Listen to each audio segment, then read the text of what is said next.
Pour améliorer les futures politiques de santé publique européenne, 60 jeunes professionnels se sont réunis à Bruxelles à l'occasion du 5e Parlement européen de la santé.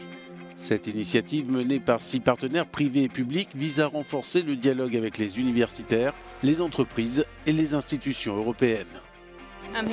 Je suis ici pour échanger avec de jeunes professionnels de la santé d'horizons divers pour une meilleure santé à l'avenir.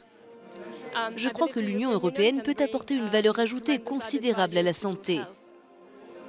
Je suis ici pour en savoir plus sur le rôle des institutions européennes dans le domaine de la santé et pour en savoir plus sur les interactions avec les États membres. Les thèmes abordés vont du cancer au centre d'innovation, en passant par les soins interreliés, les modes de vie sains, la santé mentale et la santé de la main-d'œuvre. Près de 2 millions de citoyens de l'Union sont décédés du cancer en 2018 et l'on estime que les cas de maladie pourraient se multiplier d'ici 2035. La nouvelle Commission européenne s'apprête à lancer le programme de lutte contre le cancer pour remédier aux inégalités entre les États membres en matière de traitements coûteux.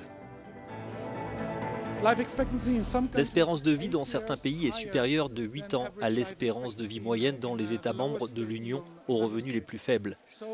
Alors comment pouvons-nous réduire cet écart et comment pouvons-nous donner des chances égales aux patients atteints de cancer et leur donner les mêmes chances d'être traités correctement ?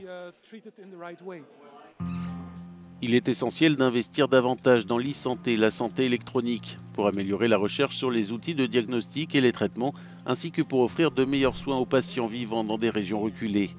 Mais la technologie numérique comporte des risques en termes de collecte de données, de sorte que le Parlement européen veut trouver le bon équilibre. Nous avons le GDPR qui est une législation très stricte en matière de protection des données, ce qui montre, je pense, que l'Union européenne applique des normes très élevées en matière de protection des données personnelles. L'Union dispose des instruments et peut faire beaucoup, mais je pense bien sûr que nous avons besoin d'un équilibre pour obtenir les meilleurs soins possibles pour les patients. D'autres sessions plénières sont prévues en début d'année prochaine. Les recommandations finales des jeunes professionnels seront présentées au Parlement européen en juin 2020.